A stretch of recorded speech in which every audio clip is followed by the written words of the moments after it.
Hello world, today we are going to talk about Dr. Stone. This was a winning topic in my previous poll, so I will talk about it for about an hour, and then after it I decided to maybe have a short Q&A, so I will ask some question about myself, also because a month ago I think I reached 100 followers on Facebook, and I said that I will answer questions, but at that time I don't think I received many questions, so I decided to answer them on my live stream. And hello to my top fans, Lila and Norbert, and I hope that also Liam will join later and maybe some other subscribers as well. So today we're going to talk about Dr. Stone. So Dr. Stone is currently one of, I'm not sure how popular it is, but I would say it is somewhat popular, and we can now watch the second part of it, and it also has manga if you aren't familiar with it. So manga is still ongoing, so I hope we will see more seasons of that anime. And if you don't know Dr. Stone, I'm now warning you that there might be some spoilers about it. I am always trying to not talk about spoilers, but since we are analyzing anime from psychological perspective, I can't promise you that some spoilers that there won't be any spoilers. So if you aren't familiar with Dr. Stone, I suggest you go watch it, and if you don't mind the spoilers, you can still watch the stream, and then maybe you can watch Dr. Stone later. So Dr. Stone is science fiction anime and manga, which is talking about a boy named Senku, who is really interested in science. And we could say that he is a genius and he knows lots about science.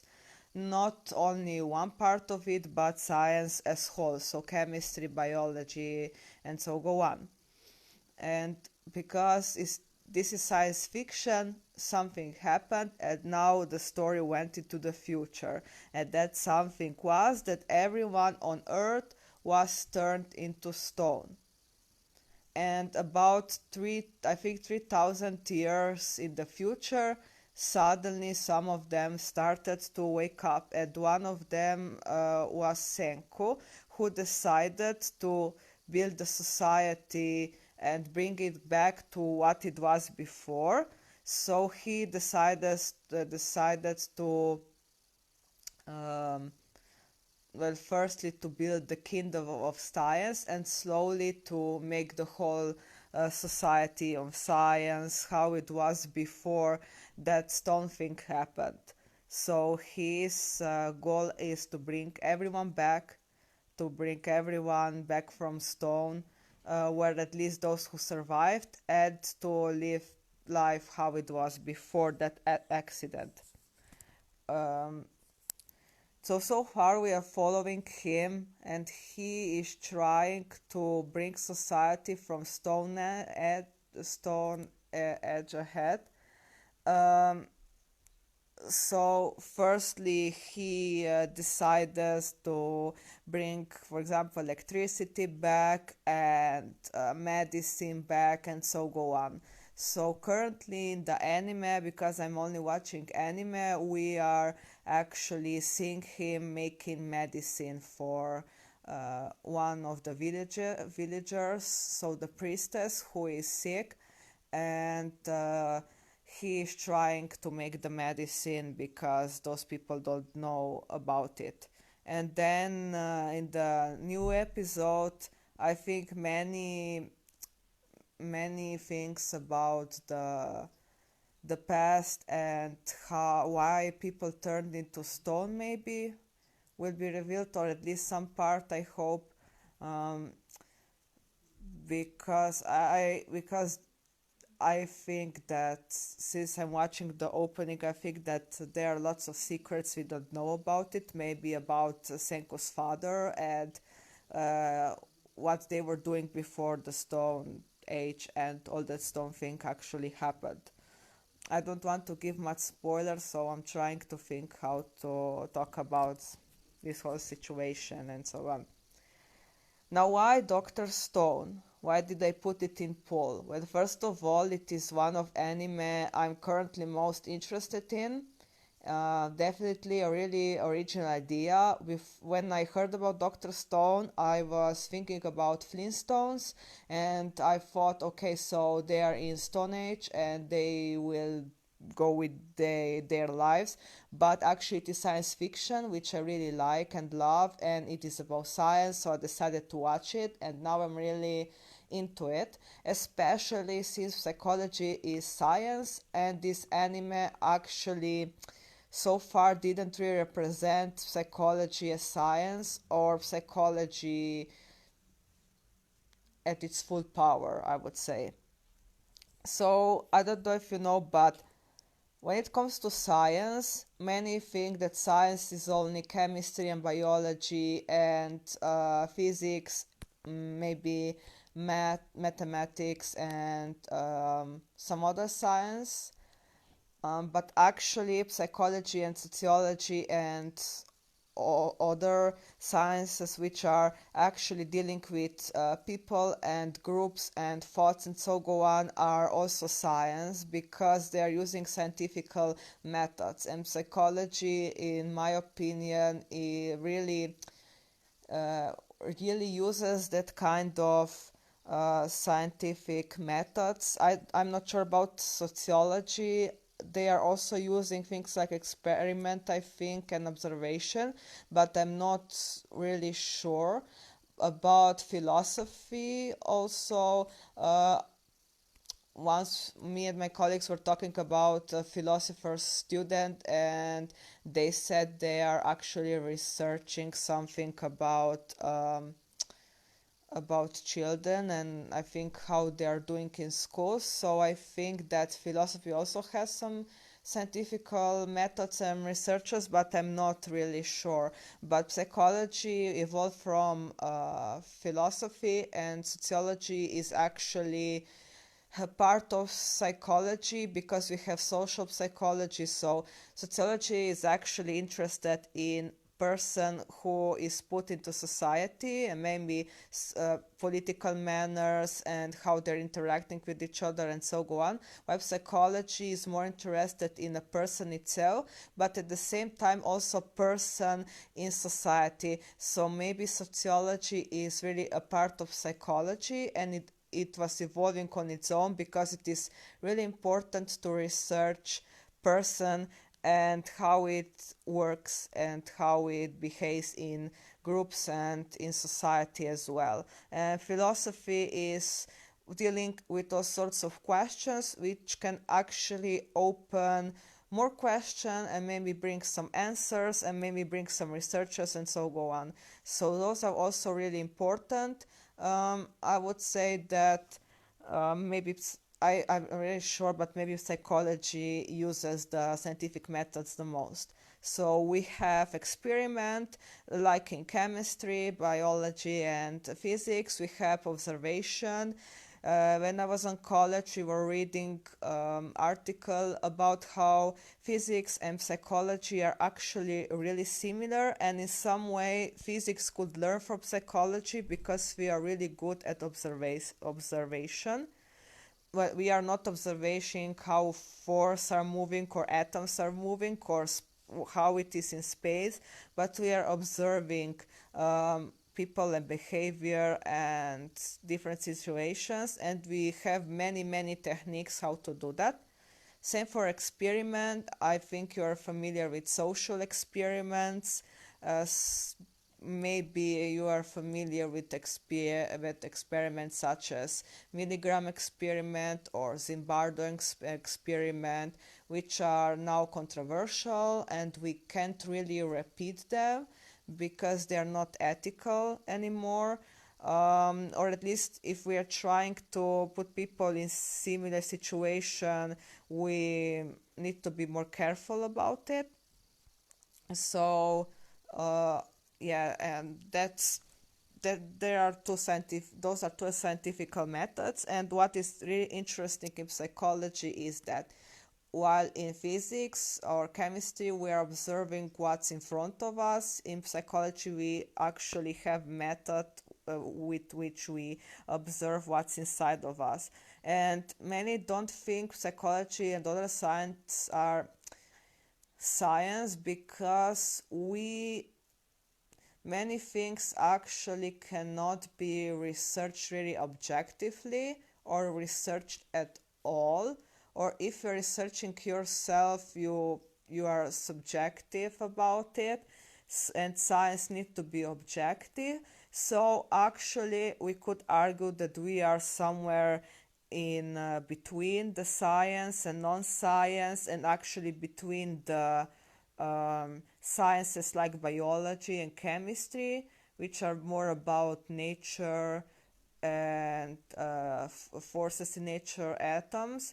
On the other hand, we have social sciences, which are like sociology and social work and so go on, which are more dealing with interacting between people and so on. So one definition is that we are somewhere in between, which is really good because we understand both sides and we can help both sides, and we can be objective, but at the same time we can be subjective.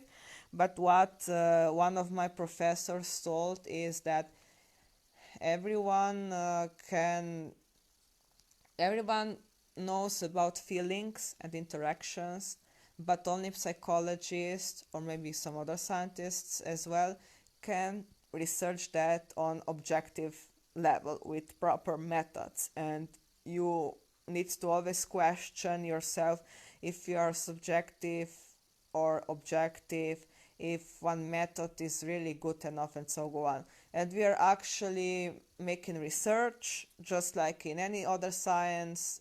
We are making papers, articles, and so go on, and we use statistics as well as other methods to actually prove if we are wrong or right with our hypothesis. Yes, we have hypotheses, we have theories. So everything is really science. There are some parts which are more subjective, but at the same time we are well aware and we are trying to do things as objective as we can, which is sometimes really difficult. But nowadays, since neuroscience is there, and you can actually see many things on our brain and in our genes and so go on, it is a lot more easier. Same with computer and other things that can that can help us to be more objective. So yeah, so many people don't see psychology as science, and in this anime, Doctor Stone, you could actually notice psychology as maybe some magic science, or not science at all, like magic, I don't know, magic group of knowledge or something, um, which is also one definition of common people, that we are somewhat magical, and that we can read minds and so go on. So in Doctor Stone, it is really actually that. So Senku, when he's trying to bring all those people back, and when he's trying to bring back the society how it was, he is actually using things like chemistry when he's making a medicine, for example, uh, and physics when it comes to electricity, and maybe biology when it comes to all sorts of things, and mathematics, of course, because he needs to calculate lots of things. And astronomy was also represented when he was thinking about the stars and how the earth was moving in those 3000 years. But then is psychology, and psychology is not in Senko's repertoire of science knowledge.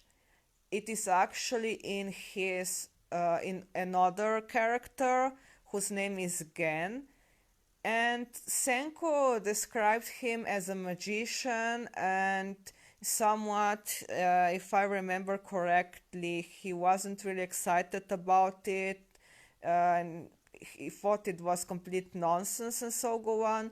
So in a way, we can see opinion about the whole society when it comes to psychology. Well, not whole society, but maybe majority who is thinking of psychology, and they probably like, oh, so it is social science, it's not science at all, it is more like similar to medicine, and uh, well, medicine in a way it is also kind of science. So um, and yeah, so Gen is actually a magician. He wrote book about psychology of magic, and he's mentalist. And when I was heard about this, okay, I was really happy that Senku even said that psychology exists. But I was really disappointed that they couldn't make a character who is similar to Senko, psychologist, and who will talk about Freud and Jung and Watson, who created first laboratory for psychology. And when he did that, the actual era of psychology as science started. But there wasn't anything like that, and they called him mentalist. So we know that psychology is used in magic, and those people call themselves mentalists. They are really good at reading people and their behavior, and because of that, other can think that they are performing some kind of magic. There is also a series called Mentalist, and he's also using his observation skills and knowledge about psychology maybe to find criminals and so go on. But being psychologist and mentalist is not really the same. Mentalists usually deal with behavior and predictions and so go on. Web psychologists are working on all kinds of fields, from our mind, feelings, behavior to our brain, and then how many things affect us. There is lots of fields in psychology. There is psychology of sport, psychology, um, developmental psychology, school psychology, organizational or work psychology. There can be psychology, media psychology, cyber psychology. I'm dealing with psychology of anime, or rather psychology of popular culture.